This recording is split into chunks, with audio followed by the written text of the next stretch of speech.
Ex Machina is a 2014 film written and directed by Alex Garland and starring Domhnall Gleeson, Oscar Isaac, and Alicia Viklander. For a brief refresher on the plot, Ex Machina revolves around Nathan, the reclusive CEO and founder of Blue Book, essentially the movie's stand-in for Google, and Caleb, the lonely programmer at Blue Book who wins a contest to spend a week at Nathan's vast estate. When Caleb arrives, he learns the true nature of the contest he's won: an opportunity to conduct a Turing Test on Ava, an advanced form of humanoid artificial intelligence. As Caleb's sessions with Ava progress, Ava becomes more receptive to Caleb and confides some secrets in him, revealing that Nathan can't be trusted and admitting to Caleb that she has feelings for him. His head reeling with the knowledge that Nathan plans to upgrade Ava, thereby deleting her memories, Caleb gets Nathan drunk and hacks into his computer, watching the footage of him dispatching Ava's predecessors.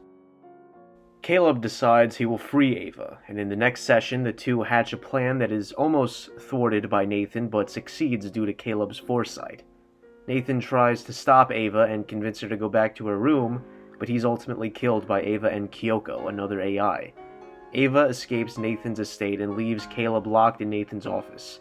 The film ends with Ava assimilating into the real world. When the credits roll, the question that rings out in my mind is, should we fear AI? Many people do.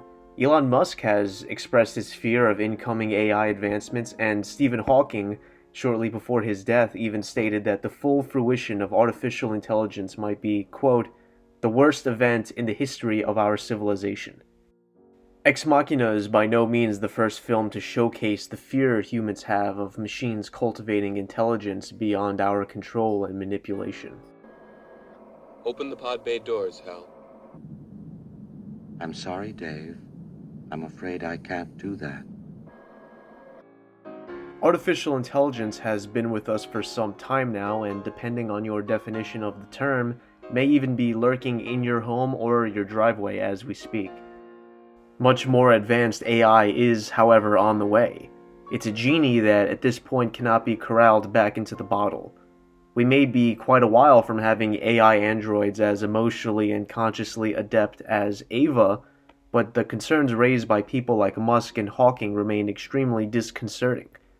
But are they completely justified? Is it insane to think that seamless artificial intelligence poses a threat to our survival as a species? The title of Garland's film is derived from the term Deus Ex Machina. We may be familiar with the term as a cheap storytelling tactic that allows a writer to utilize an unforeseen act of divine intervention to wrap up a story.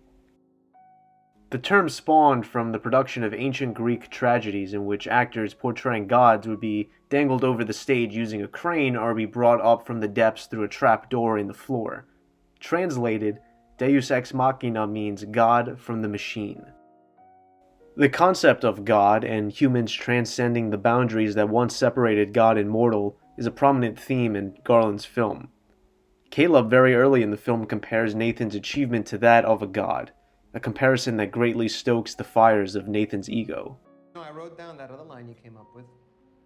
The one about how if I've invented a machine with consciousness, I'm not a man, I'm God. At the end of Nathan's character arc, we see he has followed the trajectory of the archetypal, hubris-inflated genius.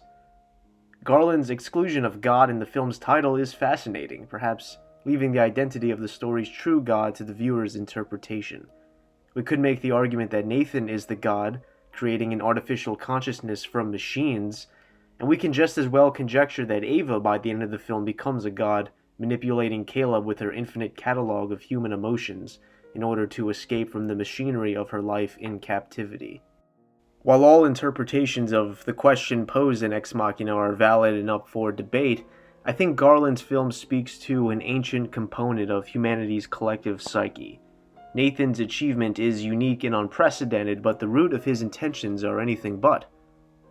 Human beings have always done battle with hostile forces of their external environment. From our earliest days as hunter-gatherers, we've always been on the run from predators, cowered at the awesome power of extreme weather, and been driven to avoid starvation at any cost.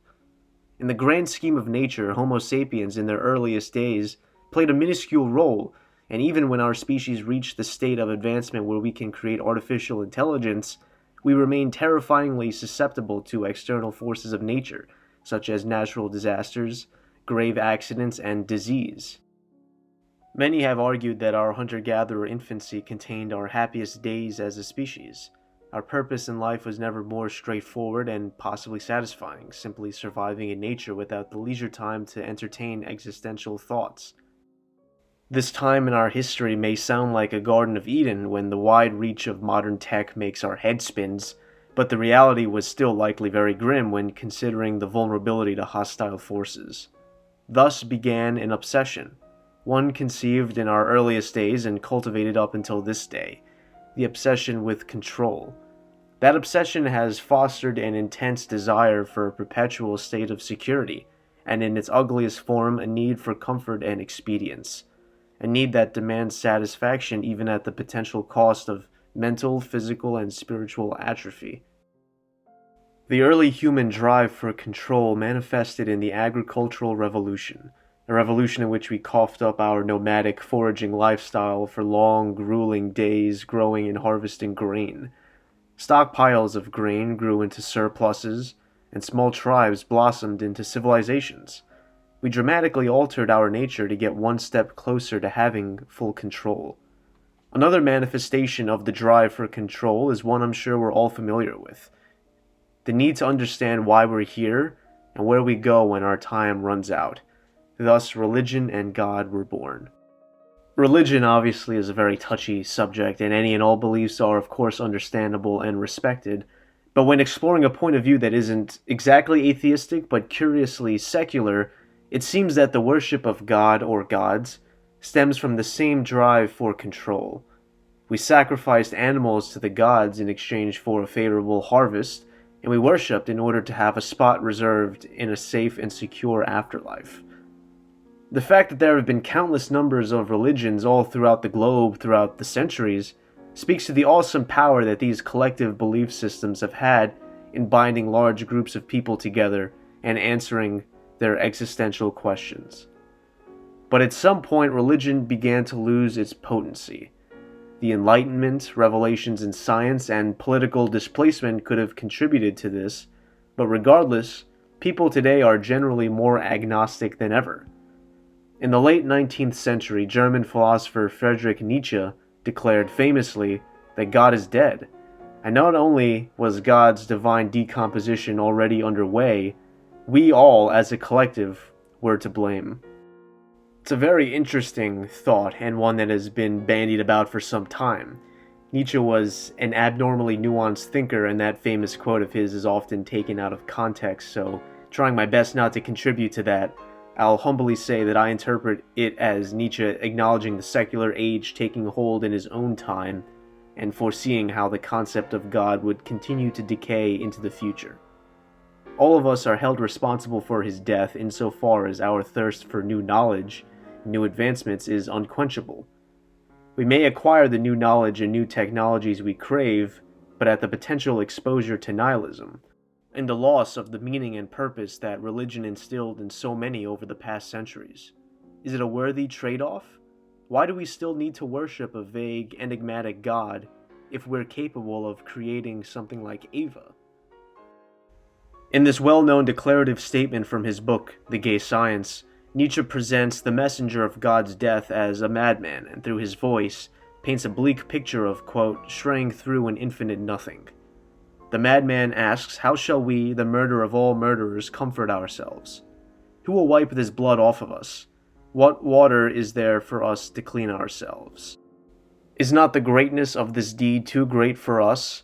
Must we not become gods, simply to become worthy of it? Despite any of the shortcomings of religion, with the death of God, the foundations of many religions, Christianity specifically in Nietzsche's context, get uprooted and the values that came with it can easily become lost. Nietzsche asks us to consider what can sneak in to fill the void left by the passing of God, and we must consider whether those belief systems that come in to fill the vacuum are inherently sinister. While it's certainly possible to interpret humanity's fixation with religion as being inherently arrogant, I believe religion brings along with it a humbling element. While we might be combing our self-importance thinking we're significant enough to have an omnipotent being toiling over us, Religion does get us to admit to being subordinate to a higher power. That willing subordination is something that the hubris of Nathan would have had great difficulty reconciling. We can safely say that Nathan had many narcissistic traits. Besides his enjoyment at being compared to a god, he's effortlessly manipulative and lives in complete and total isolation, the latter fact perhaps suggesting that he views any and all other humans as his inferiors. Nathan's unreasonably vast estate and his firm dictatorship of Caleb, Ava, and Kyoko display not only his hubris but his need for control. He needed to control his environment and his creations.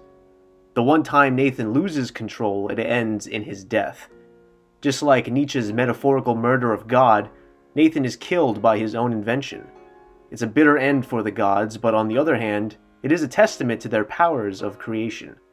The fact that they can be killed by their own creation is their ultimate validation. We can take this comparison an extra step further. If we are the murderer of gods, then it follows that God guided us to the point where we outgrew him, no longer requiring his divine hand to hold. The same is true of the relationship between Ava and Nathan.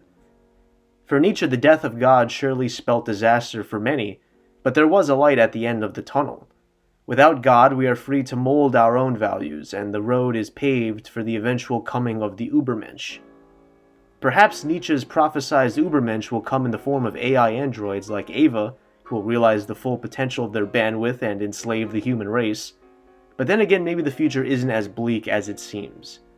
What we do know for certain is that AI is on the way.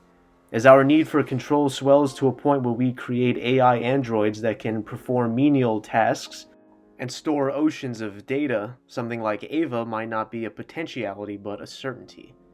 I believe it's safe to assume that humanity will likely try to exert control over future AI, which, needless to say, could end very poorly for our species. When we ask ourselves, should we fear AI? Perhaps the answer is yes. Admitting our fear is the first step towards approaching incoming AI in a cautiously optimistic manner, however. It also brings us one step closer to admitting our hubris and dissolving our own egos, an outcome that will help us tremendously, not only in the future, but in the present as well.